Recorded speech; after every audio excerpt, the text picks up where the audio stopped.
Kun raadiyoo sagalee Ameerikaati.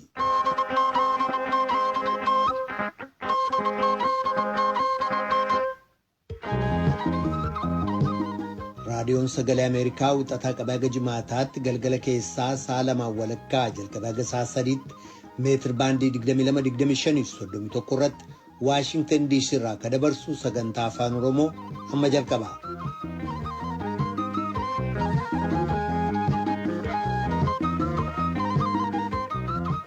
Dhaggeeffattoota keenya jaallatamoo fagoof dhiyoodhaa raadiyoo marsaa intarneetiif saatalaayitii Naayilsaatiin akkasumas feesbuukiidhaan sagantaa keenya hordofaa jirtan martinuu nagoomiin keenya bakkawwan jirtanitti sinaa dhaqqabu akka mooltan kamisa caamsaa 27 bara 2021 akka lakkoobsa Itoophiyaatti immoo caamsaa 19 bara 2013 keessummeessaan keessanarraa ni namoo daandiiti. Pireezidaantii Yuunaayitid Isteetsi Joo Baayiden haala Itoophiyaa keessaa ilaalchisuudhaan ibsa kaleessa baasaniin Itoophiyaa keessatti hookkarra ammaachuu akkasumas immoo naannoof sablammummaadhaan addaan wal qoqqooduun jabaachaa dhufuun ka baay'ee isaan yaaddesse ta'uu eeruudhaan hoogganoonniif dhaabbatoonni Itoophiyaa keessa jiran hundinuu araara kabajamuu mirga namoomaa fi kabajamuu sirna sabdaneessaa akka jajjabeessan gaafatanii jiru. Soomaaliyaan bara kana rakkoo lamaan dhaawamte. Weerara vaayirasii koronaa marsaa lammataaf jeeqama siyaasaa waa'ee filannoo irratti ka'ee lola qawwee kakaasuudhaaf sodaachisee tureen. Qophii fayyaa irra qabnu keessatti immoo shamarree balaa konkolaataatiin baay'ee miidhamtee waan sammuu ishee yaadatu hunda haqamee turee fi wallaansaaf carraaqqii yeroo dheeraa booda dhiyeenya kana yuunivarsiitii beekamaa tokko keessaa digirii lammataatiin eebbifamte waliin gaaffiif deebii torban dabre jalqabnee turre kutaa lammataaf ka xumuraa dhiyeessina. Kanneeniif kabroodhaaf aga xumura sagantaa keenyaatti nu waliin turaa jenna dhaggeeffattoota keenya. Piroodyuusariin Tamsaasarraa Biraan Hayiluu, Tamsaasa intarneetiif miidiyaa hawaasummaa akka qindeessitu immoo Tigisti Gammeetii oduuf gara tujubeettan sin dabarsa.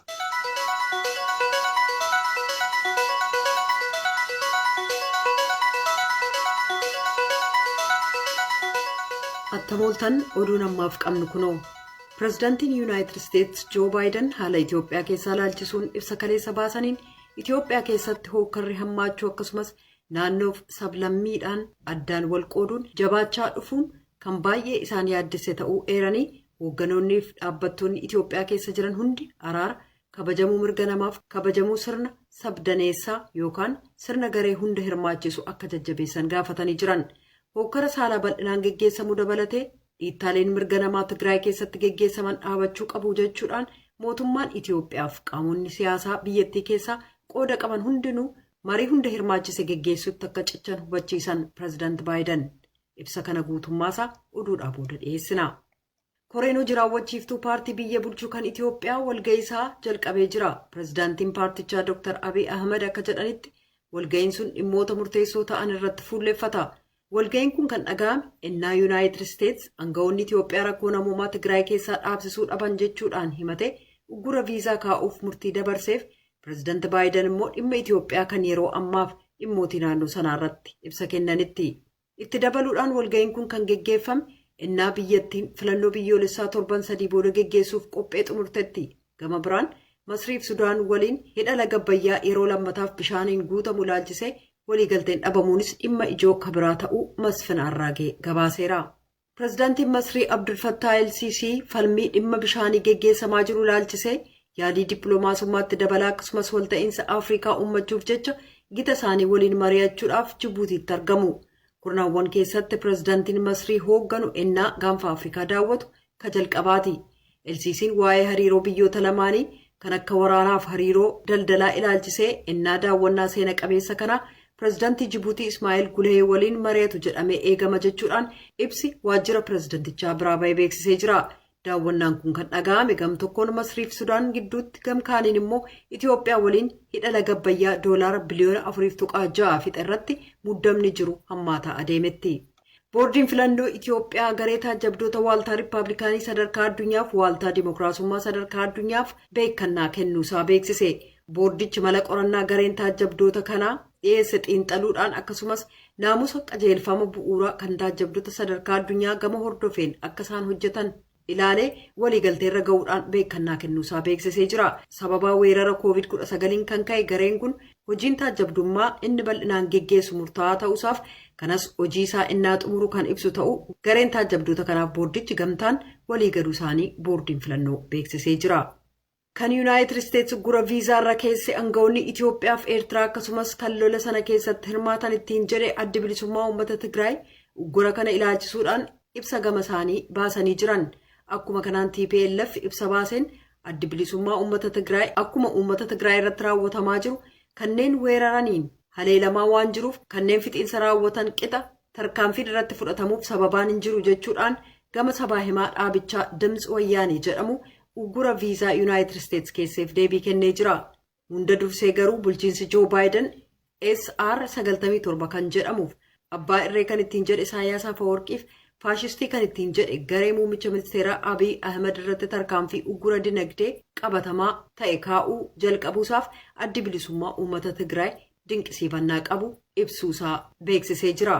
Haa ta'u malee ministiriin dhimma alaa Yuunaayitid Isteetsi Antoonii Bilinkan ibsa uggura viizaa kaa'ame ilaalchisuun ibsa baasan garee miseensota TPLF dabalee kan ilaallatu ta'uu dubbachuun isaanii TPLF uummatas ta'e qaama sirnawaa irratti yakka raawwate hin qabu qofaa otoo hin taane ofiisaa akkuma uummata Tigraay haleellaaf weerarri kan irratti raawwatame ta'uu bulchiinsi Joo Baayidaniif hawaasi addunyaa firoonniif deeggartoonni uummata Tigraay hubachuu qabu jedha. Ibsi adda bilisummaa uummata Tigraayin bahe kun mootummaan Yuunaayitid Isteetsi illee tarkaanfii isaa kana keessa deebi'ee akka xiinxalu waamicha dabarsee jira. Kan dhaggeeffataa jirtan raadiyoo sagalee Ameerikaa sagantaa afaan Oromooti. Kutaan Awustiraaliyaa gama kibbaa Viktooriyaan sababaa weerara COVID-19 haaraa ka'erraan kan ka'e torban tokko kan turu uggura sochii kamisaarraa jalqabdee jirti. Uggurri sochii kun kan labsame erga aangawoonni eegumsa fayyaa Melbourne keessatti namoonni 12 haaraa vaayirasichaan qabamuu isaanii beeksisanii booda yoo ta'u kunis lakkoofsa namoota vaayirasii koronaan qabamanii kan magaalaa guddoo sanaa 26 ga'ee jira. Eeggataa muummicha ministeeraa kan ta'an James Marlino tuuta oduuf Melbourne keessatti ibsa kennaniin weerarri haaraan kun vaayirasicha akkaan kan daddarbuuf yaaddessaa yoo ta'u kan nuti yaanneen ol hatattamaan faca'aa jira jedhan. Kanneen haaraa vaayirasii kanaan qabaman kanneen biyyootii alaatti imalaniif vaayirasii jalqaba Hindii keessatti argameen qabamuu ennaa hoteela keessatti moggaatti baafaman beekuun danda'amee jira. Jiraattonni mana ba'uun kan eeyyamamuuf hojii barbaachisaa ta'e mana barnootaa namoota kanneen kunuunsa godhan shaakala ispoortiif mana yaalaa dhaquuf akkasumas talaallii farra koronaa fudhachuuf beellama yoo qabaatan qofa. Oduun galgala kanaaf qabnu kanuma.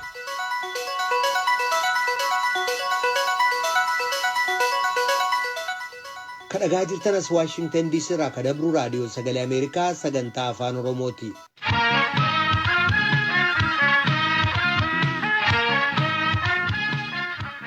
Pireezidaantii Yuunaayitid Isteetsi Joo Baayiden haala Itoophiyaa keessaa ilaalchisuudhaan ibsa kaleessa baasaniin Itoophiyaa keessatti hookkarra hammaachuu akkasumas naannoof sablammummaadhaan addaan wal qoqqooduun jabaachaa dhufuun ka baay'ee isaan yaaddesse ta'uu eeruudhaan hoogganoonniif dhaabbatoonni Itoophiyaa keessa jiran hundinuu araara kabajamuu mirga namoomaaf kabajaa sirna sabdaneessaa yookaan sirna garee hunda hirmaachisuu akka jajjabeessan gaafatanii jiru.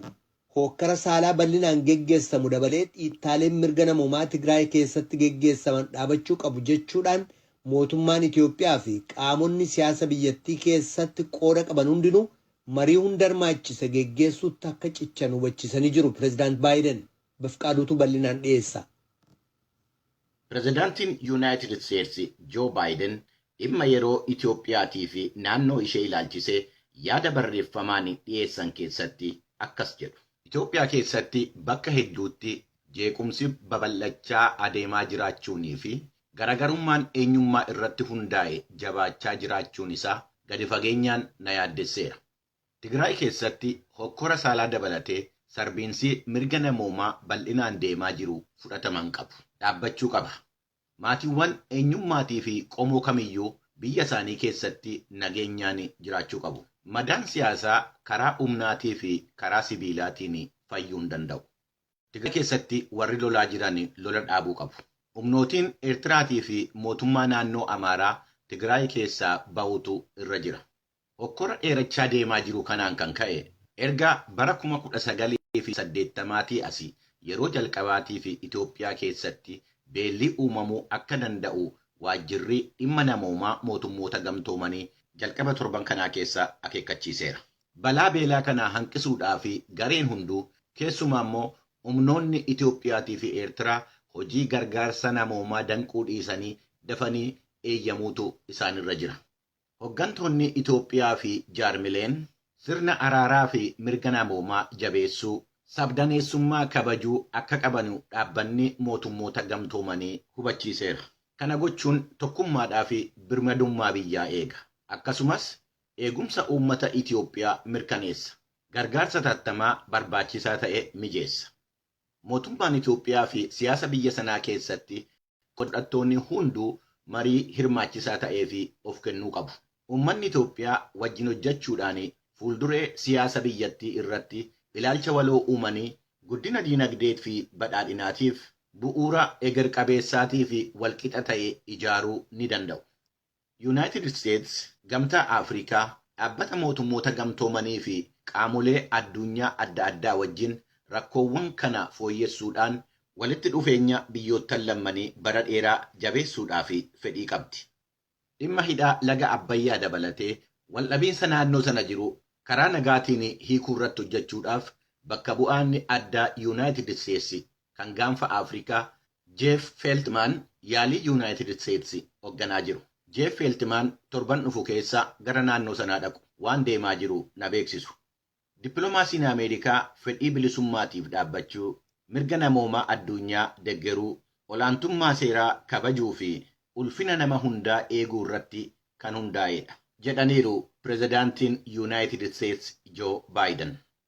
Karaa biraatiin koreen hariiroo dhimma alaa senetii United States fuula Tiwiitarii isaa irratti akka jedhetti badiinsi Tigraay keessatti adeemaa jiru kana booddee waan lolarraa maddeedha jechuun hin danda'amu. Duula haa ta'u jedhamee badiinsaa fi godhamaa jiru waan ta'eef gara yakka waraanaa fi yakka farra namoomaatti ol siquu kan danda'uudha jedheera. Ergaa pirezidaantii United States kana ilaalchisee qaama mootummaa Itoophiyaa irraa amma ammaatti deebii hin arganne. Kadhagaa jirtan raadiyoo sagalee Ameerikaa sagantaa afaan Oromootti dhaggeeffatoota keenyaa qophii itti aanutti ceena.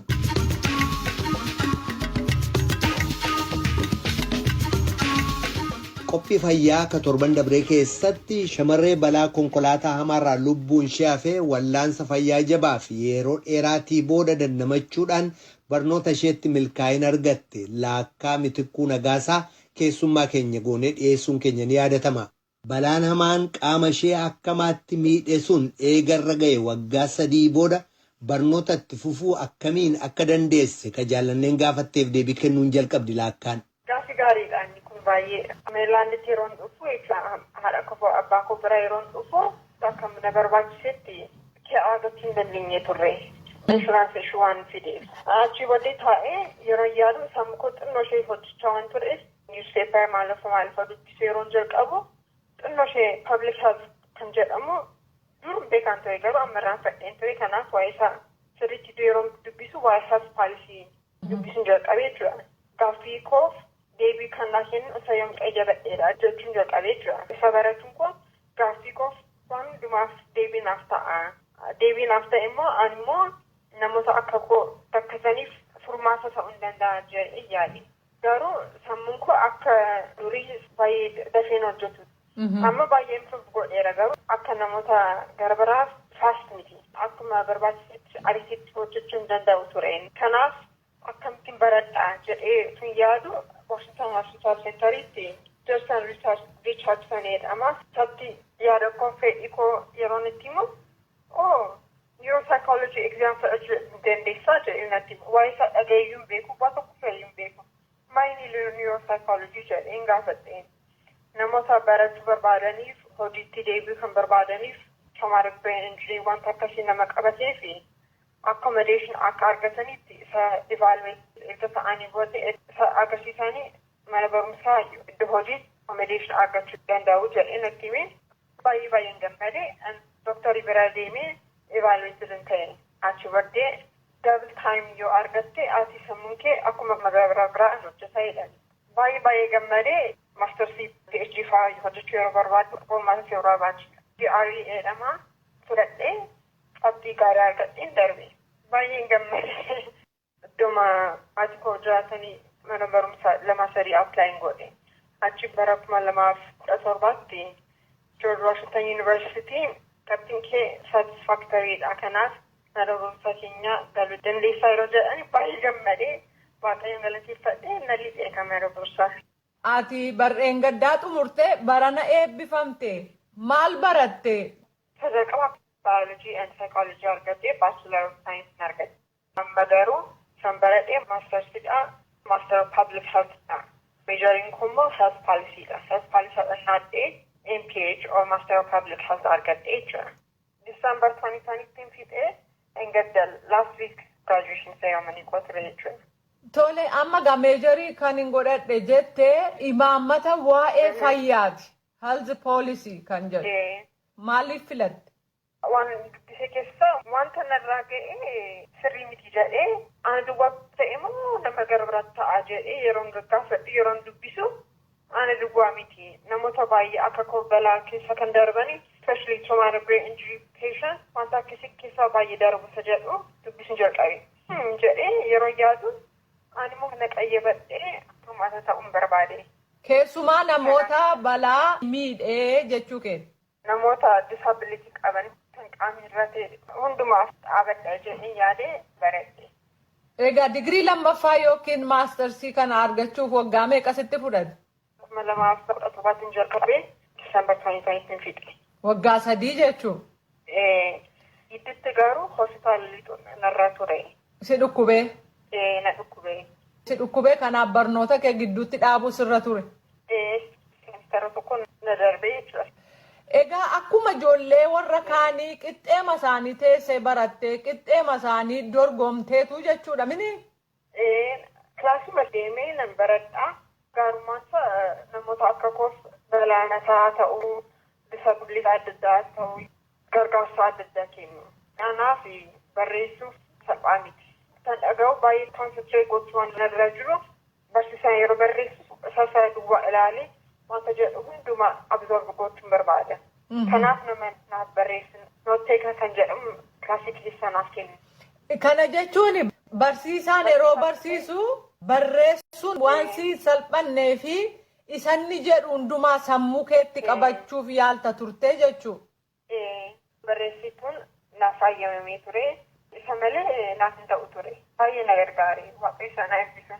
Kanaaf namni barreeffamaan barreessee sii kennutu sii ramadamee ture jechuudha. Yuunivarsiitiin hundumtuu disability support services kan jedhamu office qaba.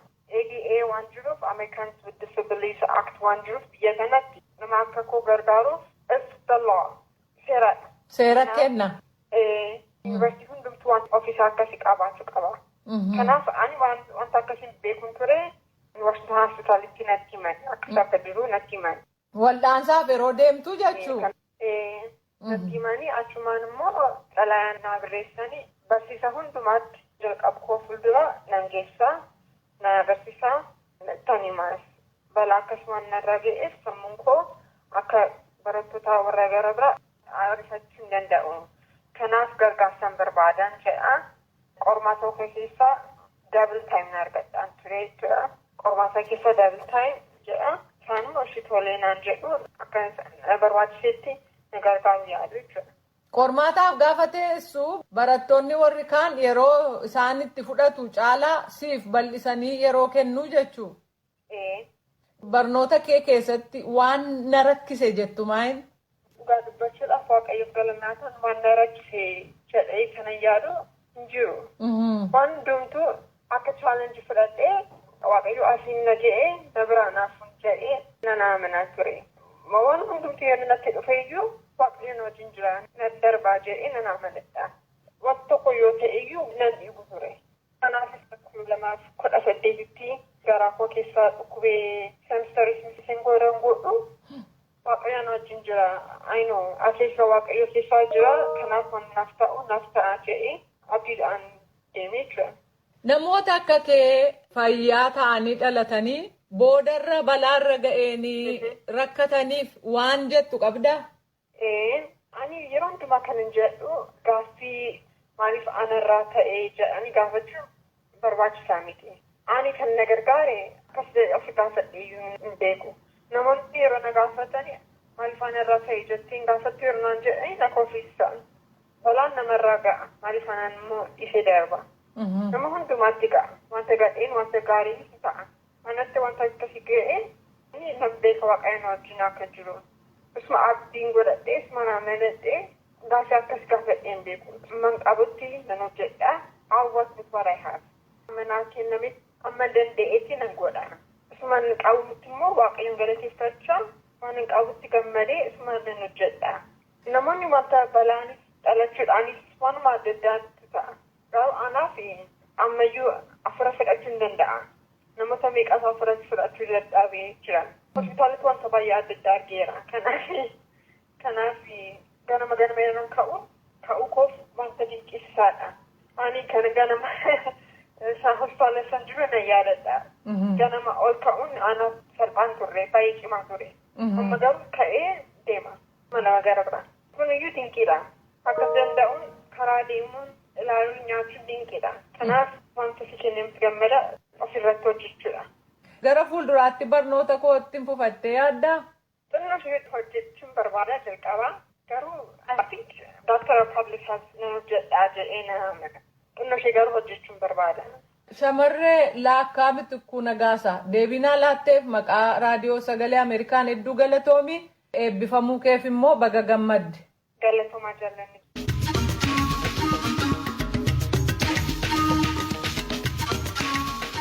Kadhagaa jirtanas Waashingtan DC irraa kadabru raadiyoo sagalee Ameerikaa sagantaa afaan Oromootti dhaggeeffattoota keenya qophii itti aanutti dabarra.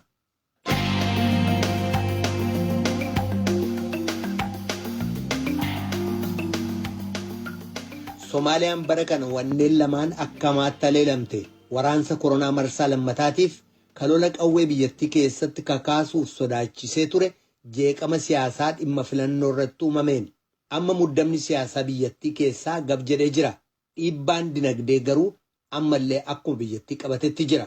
Gabaasaa Mohaammed Sheek Nuur Moqdishoo irraa erge Bafqaaduutu dhiyeessa. Biyyi Soomaaliyaa bara kana rakkina bifa lama qabuun rukutamte. Karaa tokkoon dhibee koronaatiin, karaa biraatiin immoo rakkina siyaasaa filannoodhaan wal qabatee ka'een jeequmsa uumameen. Dhimmi siyaasaa waliigaltee uumameen amma qabbanaa'us rakkinni dhimma dinagdee garuu ammayyuu achuma jira. Gabaasni Mohaammed Sheek Nuur Moqaadishoo irraa qopheesse akkana jedha. Soomaaliyaan rakkina jeequmsaa siyaasaa irraa amma dandamachaa jirti. Loltoonni karaa irraa moggaa qabataniiru. Jiraattonni magaalaa Moqaadishoo 100,000 ol ta'anii bakka lola baqatanii dhokatanirraa gara mana isaaniitti deebi'aa jiru. Haa ta'u malee akka xiinxaltoonni jedhanitti dubbiin dinagdee ammayyuu hiikaan arganne. Yemmuu sodaan jeequmsaa ture gatiin waa bittaa ol ka'e. Baankolii Soomaaliyaa keessa jiran keessaa namoonni qarshii baafatanii inni kaanii qabatee taa'e. Inni kaan immoo fudhatee bakka qubannaa deeme. Balaan koronaa inni marsaa lammaffaa dabalata rakkina siyaasaa ta'ee dhufe. Ji'a guraandhalaa irraa kaasee lakkoofsi namootaan vaayirasii koronaatiin qabamanii fi du'anii harka 48 dabale. Dhaabbileen daawwachiiftotaa fi imalaa warreen hojiin isaanii miidhame keessaa jara tokko. All travel agencies have laid off staff and their families were dependent on them. The COVID-19 Jaarmiyaaleen imalaa hunduu hojii waan dhabaniif hojjettoota isaanii hojii dhaabsisan. Kun immoo darbee maatii isaanii tuqa. Dhukkubni koronaa mataansaa hojjettoota jaarmiyaa keenyaa fi jireenya hojjettoota keenyaa miidheera. Rakkina kanaan hoteelonni Somaaliis hedduu miidhamaniiru. This hotel's lifeline is dependent on both foreign. Hoteelli kun kan hirkatee jiru namootaan biyya biraarraa dhufanuu fi jiraattota irratti. Maamiloonni keenya biyya alaa dhibbatti dhufuu dhiisaniiru. Fayyadamni namootaan biyya keessaa garmalee gadi bu'eera. Sodaa koronaarraa kan ka'e. Akka hangaa'onni mootummaa jedhanutti dinagdeen Soomaaliyaa ol ka'uudhaaf yeroo itti fudhata. The COVID-19 affected the entire world and in our country. COVID-19 rakkuna addunyaa maraati. Biyya keenya keessatti karoora misooma biyyoolessaa isa waajjirri keenya waggaa 5 dhufuu fi hojiirra oolchuudhaaf karoorfate wajjiniin walirra dhufe. Karoorri keenya akka jirutti jeeqameera. Karaa daandii qilleensaatiin, karaa hojii dhuunfaatiin, akkasumas karaa qarshii biyya alaatii galuun. Karaa biraatiin dargaggoonni Soomaaliyaa sodaa jeequmsi ji'a eebilaa keessa ture nama keessatti dhiisee darbe qulqulleessuudhaaf hojjechaa jiru. The bright future that I am seeing is through the perfect... Abdiin ifa qabeessi an fuula duratti argaa jiru fakkii dargaggoota naboodaa daandii halluu dibaa jiranudha. Abdii saba keenya hundaati.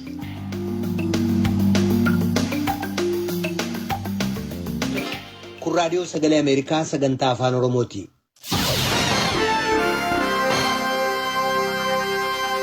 Kanatti aansinee ibsa gulaalaa kan imaammata Yuunaayitid Isteetsi calaqqisu isiniif dhiyeessina. Waraansa addunyaa lammataa booda turin biyyoonni cimoon addunyaa kanarra milkaa'inni biyyoota kabiroo kan ofii isaaniifis murteessaa ta'uu hubatan. Kanaaf akka miseensota tokkummaa mootummootaa haaraa hundeeffametti walitti bu'iinsa ittisuu, dararaa dhala namaa gad xiqqeessuu, mirga namaaf beekannaa kennuuf kabajuuf caasaa uummata maraaf bu'aa qabu fooyyessuu kan dandeessisu marii yeroo ammaa geggeeffamaa jiru jajjabeessuudha jechuudhaan ministirichi dhimma alaa Yuunaayitid Isteetsi Antoonii Bilinkan caamsaa 7 gola nagaa eegumsaa kan tokkummaa mootummootaa duratti dhiyaachuun haasaa dhageessisaniin beeksisaniiru. Haa ta'u malee hangi tokko waliigalteen qaama hedduu danda'amuusaa gaaffii keessa galchuu jedhu ministirichi Bilinkan. Ta'us garuu qaama mara kan hirmaachisu inni jedhu rakkoolee gurguddaa addunyaarra jiru furuuf mala filatamaa keenyaatii jedhan. Haa ta'u malee sirni kun akka wal ga'u biyyoonni martinuu seera isaaf ajajamuuf ittiin buluuf milkaa'ina isaaf hojjechuu qabu jedhan. Mala nuti kanattiin hojjennu sadiitu jiraa jedhan ministirichi Bilinkan. First, all members should meet their commitments, particularly the legally binding ones. Jalqaba miseensonni martinuu cicha isaanii guutuu qaban keessumaa ka seerri dirqisiisu. Sunis chaartara tokkummaa mootummootaa waliigalteelee irra gaaman murtii gola nagaa eegumsaa ka tokkummaa mootummootaa seera mirgawwan namoomaa ka sadarkaa addunyaa akkasumas qajeelfamaaf ulaagaalee dhaabbata daldala addunyaa fi seerawwan sadarkaa addunyaa irratti waliigalaman of keessaa qaba. Inni lammataa mirgi namaaf kabajaan dhala namaa walakkeessa sirna sadarkaa addunyaa ta'uu qaba. Sadaffaan immoo tokkummaan mootummoota abbaa biyyummaa biyyoota miseensa ta'aniif qajeelfama qixxummaa irratti hundaa'e akka ta'u hubachuu qaba. The state does not respect that principle when it purports to redraw the borders of another. Biyyi tokko daangaa sakaanii deebisee sararuu ennaa yaadu waliigaltee dhabinsa naannootti fayyadamuu yookaan immoo doorsisuudhaan hiikatti gochuu ennaa yaalu yookaan immoo biyyi tokko filmaata murtii sakaaniirra dhiibbaa kaa'uudhaaf mirga akka qabutti ennaa dubbatu qajeelfama sanan kabaju. Kanaaf mootummaan tokko sakaan odeeffannoo dogoggoraa kennuun yookaan malaammaltummaan akka meeshaatti ennaa itti fayyadamu filannoo walabaa fi waaltaalee dimokiraatawaa yookaan gaazexeessota yookaan mormitoota ennaa fudhatama dhabsiisu qajeelfama sanan kabanyee jechuudha. Dhumarratti seerawwan amma qabnu qofaarratti ajaja hundaa'eef looguu qofti ga'aa miti.